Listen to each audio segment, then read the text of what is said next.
All right, guys, so I've got the bolts out of the airbox, so this can move a lot. I've got both the airbox clamp and the intake clamp loosened as much as they'll go. That way these boots can flex as much as possible. On the stock intake boot, there are these little rubber nubs, and that was to kind of locate the stock carb in the vertical position. Those are going to be in the way, so I need to trim that out of there just with a razor knife, just so it's flush across there. And then we'll try getting the carb in here. All right, so those little nubs sliced off a lot easier than I was expecting them to.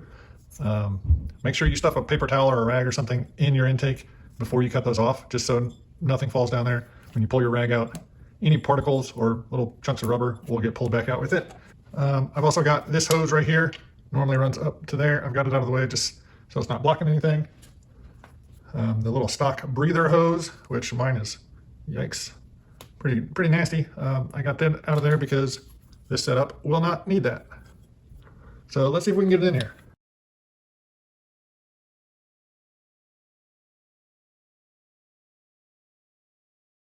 I'm worried about bending this accelerator pump rod if I just try to force it in there and twist it. So I think I'm gonna have to move the camera. I'll get you back in here once I get it in. All right, guys, so it's on there. Fits really good. It's nice and snug. There is a little bit of an interference issue with the outer lip or the channel that this hose clamp fits in on the airbox boot. It kind of is a little too big to fit in here, so you got to kind of force it in between just some of the casting of this carb. But I am clamped down on the outer surface. That's just, ideally you want it slid all the way up, but hitting down here so it won't go any farther on. But it's clamped on there tight. It's not going to come off. So the next thing, I was going to go ahead and get the choke in there. So this is the stock choke threaded doodad. A lot of people replace these with like a billet version. My threads are starting to get a little worn here, but I'm going to run it as is for right now anyway. The other thing you have to watch is this is there's a spring that goes on here, and then this is the little brass thing that fits into there. So the stock DR650 carb, this needs to be swapped out with the one that comes with the flat slide carb. So it's kind of hard to see, but the one that comes with the flat slide is just a hair shorter. So make sure you use the right one in this carb.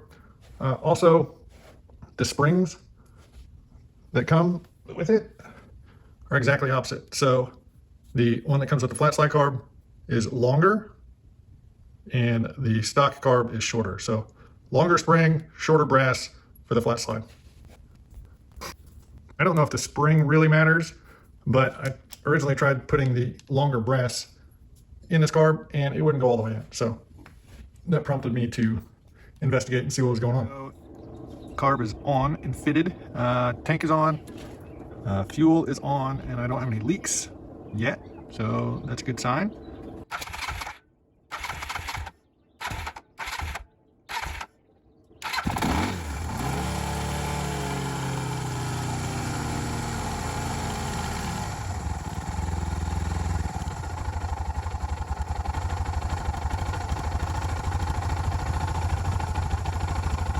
So that's exciting. No tuning. I just set idle. So I'm gonna let it warm up. I'm gonna throw my seat on, grab a helmet, and just go take it for a spin around the block. All right, guys, so it's been almost a month since I got the carb back on this and that last clip where I got it running. I rode it around my block and man, this thing really came alive.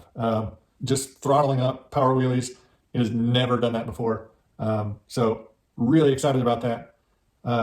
But how I set this up, or how I installed it just to see if it was going to start and run, both the push and the pull throttle cables are stock length. I've got them adjusted almost out to their max adjustment here at the carb. The pull cable has an adjuster up at the handlebar as well, and I've got it spread out quite a bit too. So what I need to do is shorten the throttle cables. I could probably get by with just shortening the push cable because I feel like there's enough adjustment still in the adjusters that are on here that if something happened that I could adjust a little bit. But to be safe, I may shorten the pull cable as well. But the process of shortening these cables is basically you need to put a new end on down here. So Motion Pro actually sells these little brass barrels. They have a hole in them. But I did not buy these from Motion Pro. You can buy like a pack of 10 or 20 of these from Amazon, or if you have a local motorcycle shop that will sell these individually, that'd be the way to go. And a pack of 10 or 20 isn't that expensive. It's maybe 10, 12 bucks, something like that. I just don't need that many of them. But I did happen to have some brass 6mm rods, so I just made 2 of them to 1.5mm hole through it, and then I just did a little countersink on the other side. Okay, so here you can see the throttle cables. The lower one is the pull cable. So when you twist your throttle, it's going to pull this to erase the slide. And you can see my threaded portion here. I'm a little beyond center of that, but I do have some thread sticking out here. So I've got a little adjustment either way. Up by the handlebars up there, there's an inline adjuster. And that one, I still have probably about the same amount of adjustment in the inline adjuster. And I think it'll be okay. But this top cable is the push cable. So basically when you roll off the throttle and close the throttle, this push cable pushes this throttle plate back closed. So it's kind of a safety device. If something hangs up or whatever, you can still kind of operate your throttle on with the push cable. The springs on these carbs are kind of stiff, so I don't know that it would be able to push the throttle open, but it'll definitely be able to kind of pull it closed for you. But you can see here that I'm at the end of my threaded portion. And if I pull out the slack, you can see how much cable is there. Now, if I adjust my adjuster to about mid-range, you can see what that does for the slack. So there's just way too much inner cable there. And this is the only adjuster on the push cable. And so we really need to shorten this inner wire. So I'm gonna move that nut all the way up so I can get the inner wire out, and then I will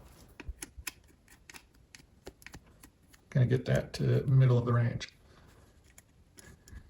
And so basically what I'm going to be doing is cutting this little bit of wire off so that I can solder this one on and it'll fit right in there. And then I will just use some wire cutters to cut it off.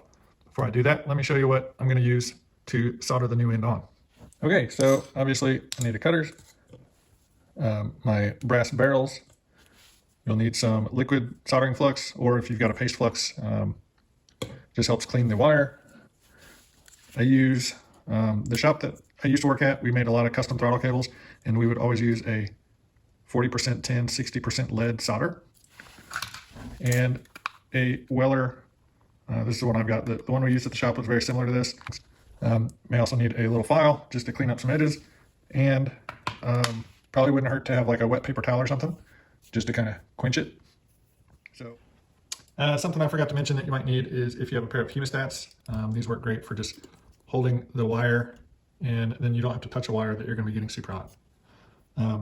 If you don't have any hemostats and you either regularly go to the hospital to get stitched up, or have a friend that regularly goes to the hospital to get stitched up, after they use these to stitch you up, they throw them away. So just ask to bring them home. Okay, so I've got my cable marked.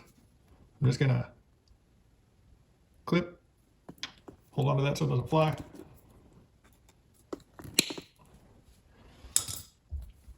And you should have a fairly clean cut.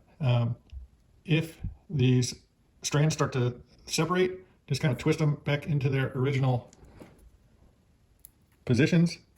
You don't really want that to fray out yet.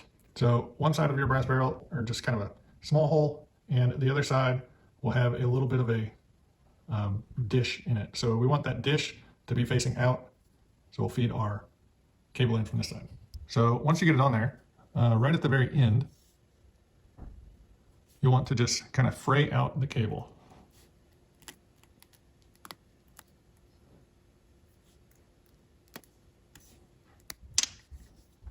So that's just going to make it so the solder will wick down in there real well, and it kind of spreads out into that little open bowl, that dish that's cut into the brass. And just to make this a little easier on me, pull out. And now I'm just going to do a little drop of flux. I don't want too much flux because I don't want it running all the way down into my cable down here because I don't want solder to wick all the way down.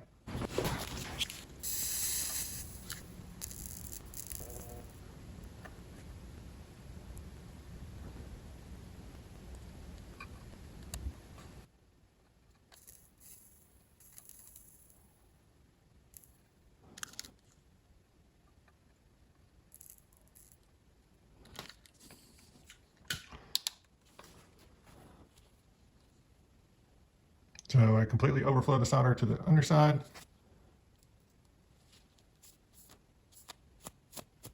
And if you were to do as I say, not as I do, and have a actual wet paper towel here, you could wipe that solder blob off. But now you can just clean it up with a file, or like I said, if you come prepared and you have a wet towel, you can wipe those solder blobs off before, so they're not quite so big and so you don't have to file them down. So I'm gonna get this cleaned up, get it back in and get it adjusted, and I'll just check out throttle operation. I may shorten the pull cable as well, but I'll be back.